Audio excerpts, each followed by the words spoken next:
what has appeared in the media, majority of it is Pakistani disinformation campaign. There is nothing that the Indian government had to do with it. So to say, call it a track 2 is a fallacy. The question is, what are the US and UK officials doing over there? There is a view that Islamabad and Rawalpindi want to convey using their newfound acceptability within the West. First, Kashmir was a flashpoint. Now, Indus Water Treaty is a flashpoint. Pakistan is now trying to spin a narrative saying that since India is weaponizing water, Pakistan is well within rights to actually attack the Indian dams. Prime Minister Modi also made it very clear that terror and water also do not flow together. IWT is totally lopsided in the favor of Pakistan. Do you think that Pakistan can go to war over the Indus Water Treaty?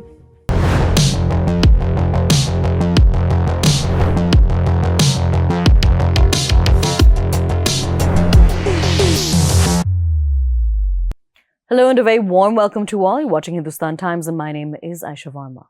On this segment of Point Blank, reports of track 2 exchanges between India and Pakistan at recent IISS meetings reportedly attended by Western officials and followed by a public row over the Indus Water Treaty raised fresh questions about back-channel diplomacy and leadership choices. We have HT's executive editor, Mr. Shishir Gupta, joining us for more. Sir, namaskar.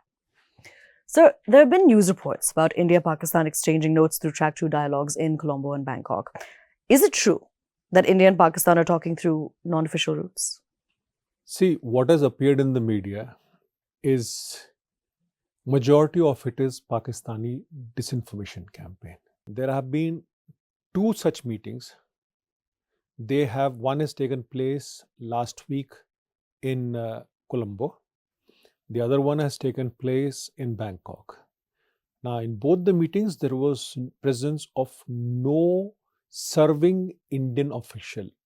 Second thing is that the IISS, forum had actually shifted to Colombo because of the Gulf War currently taking place. So, in that, there were a couple of Indian officials, ex-officials, let me say that, or retired officials is the better way of putting it. There were retired officials over there. One was an intelligence official. Couple of them were retired officials who were handling Pakistan, Iran, Afghanistan, or what is called the PIA desk in the MEA. And then there was an retired army chief.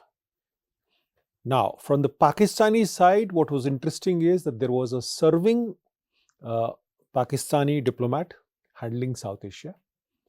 There was 3 officials, army officials who have had past association with the ISI, and there was one chap handling Afghanistan, and plus in both the groups there were these 2 Aman Ki Aayesha journalists. That's about all. And in the evening, possibly the US State Department official Paul Kapoor joined them for dinner. There was no Indian presence. These people were giving out their own views. And there is nothing that the Indian government had to do with it. So to say, call it a track 2 is a fallacy. There was no track 2 over there. Okay. You see, IISS does it on Chatham House rules, basically that nothing comes out of it. But this time, obviously, somebody is interested in it. Obviously, Pakistan is interested in telling that there is a back channel going on. There is no back channel going on. Let me put it very clearly. However, there are 4 people from UK who were there, officials.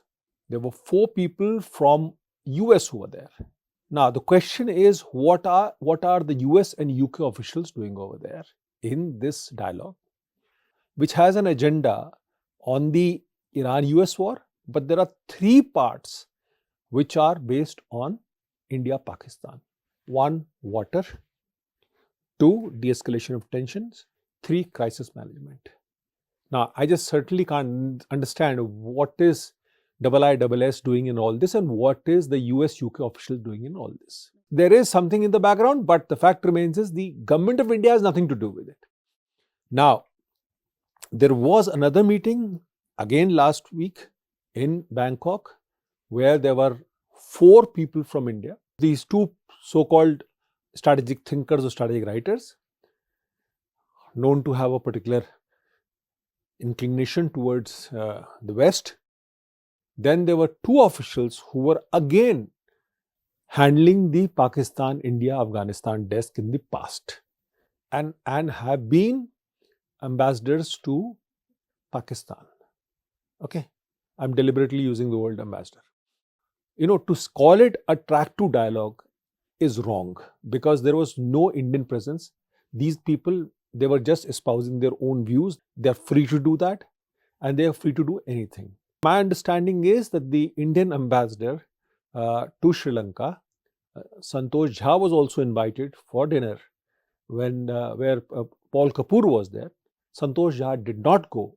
In fact, Paul Kapoor, who's handling as Assistant Secretary of State, South Asia, he met him the next day in India House in Colombo. This is the sum and substance of what happened actually over there. But what is happening is that there is a view that Islamabad and Rawalpindi want to convey using their newfound acceptability within the West after they've tried to negotiate or try to mediate or try to broker the US-Iran war in the Middle East. This is what is happening over there currently, right? And these officials were there from both US-UK side. Now, these people have been trying to play the Indian-Pakistan angle for a long, long time. Professor Kapoor is an expert on looking at strategic issues in India-Pakistan. So there is some background, but that background has been made out to be as if there is a track 2 dialogue going on. It is wrong. Though it's another matter that it was called track 1.5 dialogue in Colombo. The Bangkok dialogue was funded by Ottawa University. One can't understand why would Ottawa University be interested in India-Pakistan relations. Okay. So there is some background to it, but as far as India goes, India has nothing to do with these dialogues. Okay. Right? And these people who have participated in these dialogues, they are free to say whatever they want to say because they definitely do not have any access to what is currently going on in the government. So why is Pakistan crying foul over the Indus Water Treaty after India held it in abeyance after the Pahalgam attack? If you look at these dialogues and if you look at how after Pahalgam terror attack or Pahalgam massacre, India had actually put the Indus Water Treaty, which was signed in 1960 under the guidance of World Bank. It was put in abeyance. Now, Pakistan is trying, over the past year, trying to say that, India is weaponizing water against Pakistan. Now, look at what Pakistan is doing. Pakistan has now a certain amount of credibility among the international forum after it's trying to broker the deal between Iran and US. And the American president, Donald Trump, has more than often talked about Field Marshal Asim Munir as being his close friend. Now, so Pakistan thinks that it has the West on its side. Pakistan thinks that it wants to put up ratchet international pressure on India so that India walks back on the abeyance of the Indus Water Treaty, which was signed in 1960. Now, the point is that what Pakistan is doing is that normally under the 1949 Geneva Convention, if two countries go to war, they do not target each other's main critical infrastructure, including dams. But Pakistan is now trying to spin a narrative saying that since India is weaponizing water by putting the Indus Water Treaty in abeyance, hence Pakistan is well within rights to actually attack the Indian dams if it comes to the worst case scenario. This is what Pakistan is doing. So, Indus Water Treaty now becomes the flashpoint. This is the new flashpoint. First, Kashmir was a flashpoint. Now, Indus Water Treaty is a flashpoint. This is what Pakistan is doing. So, one, it is trying to put us as a flashpoint. Two, it is trying to internationalize the issue because once you do the Indus Water Treaty, Kashmir automatically gets internationalized. This is a perfidious game that Pakistan time and again plays. The only problem is that the Indian side, time and again, in its old whole wisdom of fair play, this great moral compass, doesn't understand what really is Pakistan all about, right? Perhaps our enemy location radar doesn't work. We don't recognize what is happening. Now, the fundamental point in all this is, why was Indus Water Treaty put in abeyance? It was put in abeyance after Pakistan conducted the Pahalgam massacre.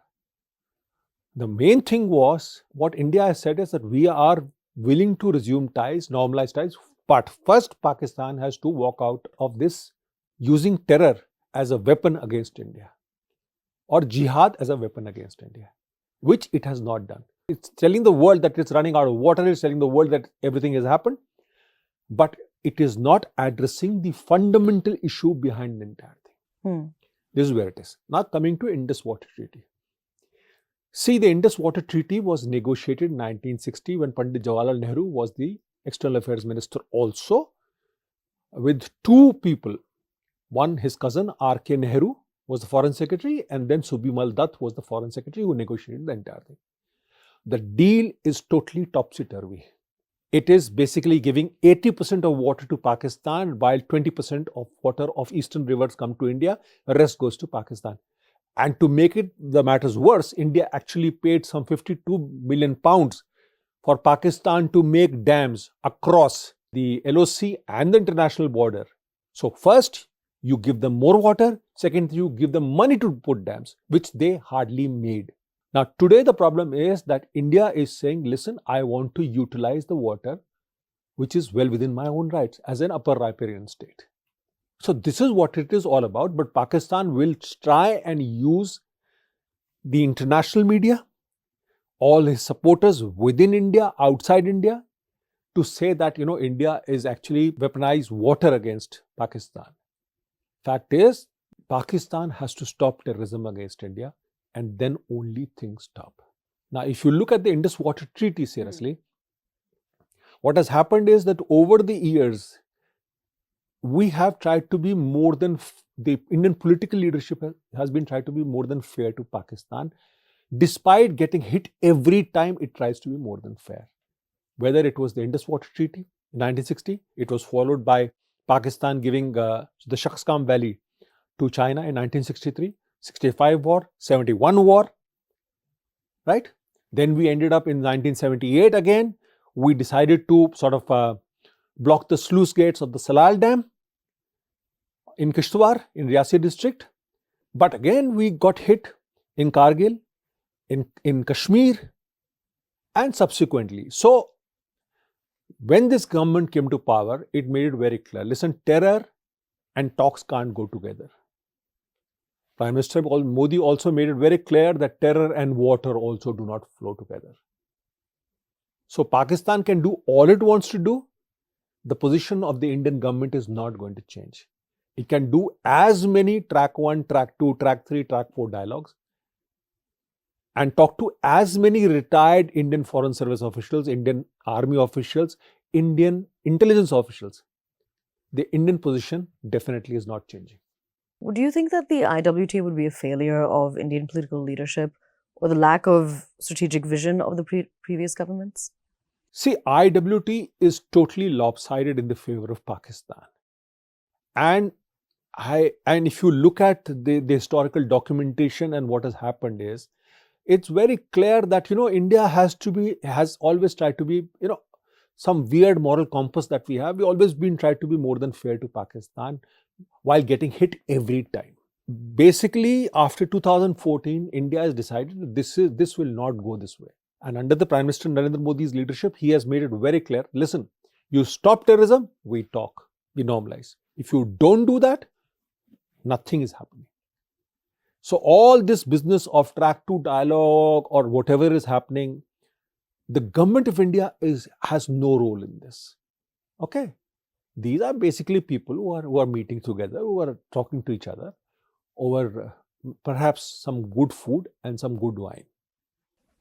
Sir, do you think that Pakistan can go to war over the Indus Water Treaty? See, the Pakistanis have been making these bombastic statements about, they will teach India a lesson and they will bomb the dams and so on and so forth. Pakistan cannot afford to go to war against India. Okay. It's going to lose very badly. For the very simple reason is that Pakistan first needs to get its own country in order. The Pakistan-Afghanistan border is on fire. As we speak, last night, Pakistanis have done an operation in Afghanistan. Afghanistan is going to retaliate. They have retaliated in the past. Now Pakistan blames them for the Karachi attack day before yesterday. That happened. But the fact remains is that Pakistan-Afghanistan equation right now is very poor and both are at loggerheads. So its western borders are not secure. Pakistan has a full-fledged insurgency in Balochistan. It cannot operate the Gwadar port till such time the Balochistan insurgency is solved. Pakistan has a problem with Sindh insurgency. Pakistan has a problem in Khyber Pakhtunkhwa with the Pakistani Taliban. I mean, Pakistan can't afford to go to war with anybody. Okay? It can't even afford to take on the Taliban in Kabul. So all these bombastic statements, these statements about flashpoint, these statements about, saying that bombing Indian dams, the statement about, telling, going to the world, going to the OIC, going to UN, going to Americans and basically saying, listen, save us from them. The solution clearly lies in only one thing. Stop terrorism, start talking. That is the only way out. If you think you can bomb Indian dams, you will be decimated. Sir, thank you so much for joining us and bringing us all of those crucial details. With that, it's a wrap. Do stay tuned for next week's segment of Point Blank.